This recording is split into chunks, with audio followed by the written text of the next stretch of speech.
Avec Stéphane Hugon qui va nous présenter comment maîtriser sa surface d'attaque et renforcer ses lignes de défense grâce à une visibilité à 360 degrés. C'est à vous. Parfait, merci. Donc comme évoqué, le but c'est de vous expliquer aujourd'hui comment avec Trend Micro on arrive à maîtriser sa surface d'attaque et dans quel contexte on va être capable de renforcer ses lignes de défense. Lignes de défense qui peuvent être le endpoint, le réseau, la messagerie ou autre.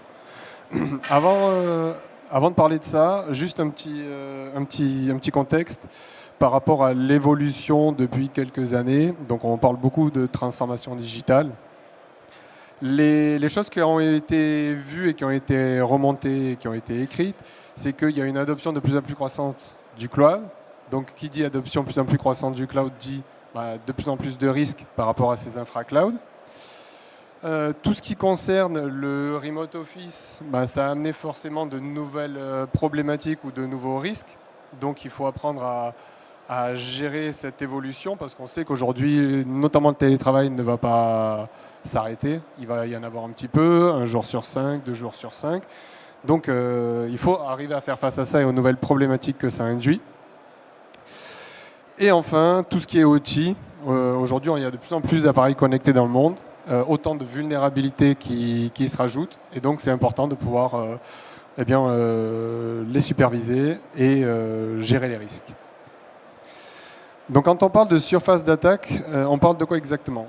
On parle d'un rapport de ressources cyber, donc tous les différents assets, que ce soit un utilisateur, que ce soit des domaines, des instances cloud, des containers, différents assets. Et tous ces assets-là vont forcément à un moment donné être, adressés ou potentiellement adressés par des vecteurs d'attaque. Vecteurs d'attaque qui peuvent être des identifiants compromis d'un utilisateur, qui peuvent être des identifiants configurés d'une manière assez faible, donc des mots de passe assez basiques, ou alors du phishing, des vulnérabilités que ce soit sur le endpoint, le réseau et autres. Donc cette surface d'attaque-là, je viens de l'évoquer, c'est un challenge pour les entreprises parce que les environnements sont de plus en plus complexes. On retrouve des vulnérabilités de part et d'autre. Donc on parlera du réseau, encore une fois. On parlera des vulnérabilités sur les endpoints, des vulnérabilités sur les applicatifs. Aujourd'hui, maintenir du Tomcat, Java, SQL, Adobe ou autre, c'est très compliqué. Donc ça induit de nouveaux risques et l'idéal, c'est d'arriver à prendre en charge ces risques-là. Donc je ne vais pas lister tous les risques, le but c'est juste d'introduire qu'aujourd'hui il y a de plus en plus de risques qui apparaissent dus notamment à de nombreuses vulnérabilités et que pour maîtriser tout ça, quand on gère un parc global d'utilisateurs avec de l'infra, du réseau, des instances dans le cloud, peut-être du container et autres, eh bien on est face à plusieurs problèmes. Les alertes qui vont remonter de manière silotée. Donc les alertes sur la console qui va manager les endpoints, la console qui va gérer par exemple la partie réseau, les firewalls et autres. Donc pour faire face à tout ça, on a Trend Micro mis en place une plateforme que l'on va voir tout à l'heure qui s'appelle Trend Micro One. L'idée c'est de pouvoir s'assurer que par rapport aux différents assets qui sont existants dans l'entreprise, eh bien on va arriver à identifier correctement la surface d'attaque. La surface d'attaque, ça va correspondre déjà au type de solutions que l'on possède chez nous. Est-ce qu'on a des instances cloud, EC2 et autres? Est-ce qu'on utilise du container? Est-ce qu'on utilise d'autres infra hébergés dans le cloud? Ou alors, tout ce qui concerne le data center on-premise, comment on va être en mesure de le protéger et de l'adresser? Donc le but de cette identification-là, c'est vraiment de couvrir tous les assets, que ça aille du data center on-premise au data center dans le cloud, en passant par la partie endpoint workstation classique. Au-delà de cette identification, bien sûr, de la surface d'attaque, l'important, ça va être d'évaluer les risques. C'est-à-dire que par rapport à tous ces assets qui ont été identifiés et aux risques qui ont été remontés, comment être capable de les adresser et quelles sont les recommandations qui pourront être faites par rapport à ces différents risques et les maîtriser, bien sûr, derrière, c'est comment y remédier. appliquer des patchs, isoler des machines, forcer un utilisateur à se déloguer de son compte AD parce qu'on a remarqué des choses anormales sur son compte utilisateur. Donc tout ça fait partie d'une stratégie globale, managée et pilotée par une console unique qui va s'appeler Vision One. Et cette console Vision One, encore une fois, comme on le voit à l'écran, elle va pouvoir permettre de découvrir la surface d'attaque, de pouvoir proposer des actions de remédiation ou de faire de la remédiation. Et ça au travers d'assets Trend Micro, mais aussi de third party. Donc Vision One, très rapidement, qu'est-ce que c'est? Comme je l'ai évoqué, c'est vulgairement une console qui s'appelait il y a quelques années XDR, donc qui permettait de faire de la cross-corrélation de télémétrie provenant de l'endpoint, du réseau, du serveur, du data center et autres. Le but étant de corréler cette télémétrie, de le corréler aussi avec des logs de détection des produits, mais aussi de s'intégrer avec de la third party. Donc third party, on pourra parler d'intégration de threat intel type défi de Styx ou Taxi. On pourra parler d'intégration avec des acteurs type Zscaler, Fortinet, Palo Alto, Cisco, pour justement venir récupérer des informations liées au user, à son surf, aux applications auxquelles il a accédé, pour établir ce qu'on appelle une posture de sécurité du device et savoir quelle action prendre derrière suivant cette posture de sécurité-là. Donc j'ai fait une vidéo pour éviter les Wi-Fi capricieux. Donc je vais la lancer. Donc Vision One, je l'ai évoqué, console historiquement ce qu'on pourrait appeler XDR, donc qui permet d'avoir un overview global sur vos assets, donc avec des dashboards dès lors qu'on a la plateforme centrale sur donc les alertes qui ont été remontées, les endpoints qui sont monitorés, toutes les techniques mitres qui ont pu être identifiées dans toutes les attaques qui ont été vues. Et on a une partie Workbench qui va permettre d'aller investiguer un peu plus en détail sur tout ce qui a pu se passer. Quand je dis investiguer en détail, eh bien on va retrouver tous les éléments de télémétrie qui ont pu être corrélés. Si on n'a que du endpoint, ça sera que du endpoint. Dans cet exemple que vous voyez à l'écran d'accès web suspect après un email suspect, on a aussi corrélé les éléments de télémétrie provenant de la messagerie pour afficher sous une seule et même timeline eh bien, l'image globale de la potentielle attaque, de dire j'ai reçu un email suspect, un ou plusieurs, qui derrière ont abouti sur l'accès à une URL malveillante. Au-delà de cette technique-là, on retrouve d'autres modèles d'exécution basés sur toute l'intelligence que peuvent avoir nos endpoints et notre cloud de réputation, avec des indicateurs de risque qui permettraient de supposer qu'on est sous attaque ransomware. Donc si je reviens sur cette attaque de Suspicious Web Access After Suspicious Email, donc on va retrouver une timeline avec différents états. Donc on voit des accès qui ont été faits vers un domaine notable. On va aussi retrouver justement des possibles liens de spear phishing. Chaque élément va être identifié et annoté. Et par rapport à toutes ces différentes briques, on va être en capacité de faire de la remédiation manuelle par rapport à un événement sur lequel il y aurait des doutes. Bien sûr, il est aussi possible de programmer et de faire de la remédiation automatique basée sur des modèles de détection spécifiques qui auraient pu matcher. On le voit à l'écran, on peut isoler un endpoint, faire du remote shell, lancer du custom scripting à distance pour pousser un exécutable de forensic ou pousser d'autres types d'outils. Et si on n'est pas sur endpoint, qu'on est seulement sur du fichier, on va avoir la capacité de collecter le fichier à distance, le soumettre en sandbox par exemple pour avoir le détail de l'information. Et après soumission en sandbox, le but est de corréler tous ces indicateurs-là, de les centraliser pour les mettre à profit de toutes les autres technologies. On va le voir un petit peu plus tard dans la démo. Donc par rapport à son endpoint, il est facile de générer ce qu'on appelle une RCA, donc une root cause, pour comprendre dans les détails ce qui s'est passé, quel process a créé telle entité qui a abouti au final sur telle ou telle URL.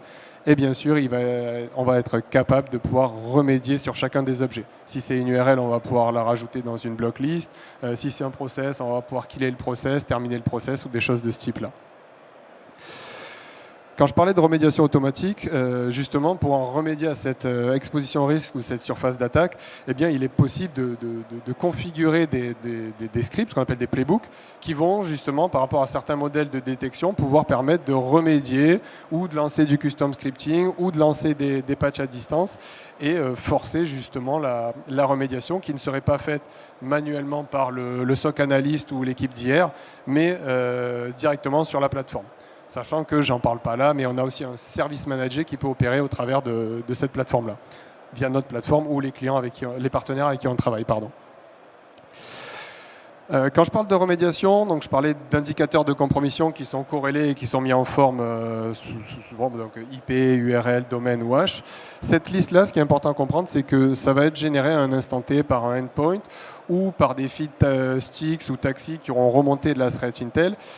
Tous ces feeds qui sont générés via de la soumission en sandbox, encore une fois via du taxi, du sticks, il va pouvoir être consommé par tout l'écosystème Trend Micro, le endpoint, le réseau, le serveur, mais aussi par des third parties, Checkpoint, Fortinet par exemple, et ils vont pouvoir venir récupérer les indicateurs de compromission. Si on est sur un firewall, on va pouvoir récupérer des indicateurs de type domaine ou hash, ou IP par exemple. Quand on parle de posture de sécurité ou de détection de la surface d'attaque, il y a ce qu'on appelle le risk index. La posture de sécurité permet à un instant T, pour votre entreprise ou vos devices, de définir comment vous vous situez. Donc cet indicateur de compromission qui sont enrichis et qui permettent de donner une posture de sécurité vont venir regrouper des assets Trend Micro, mais aussi, comme je l'évoquais, des assets tiers, du Zscaler, du Fortinet, du Cisco et autres.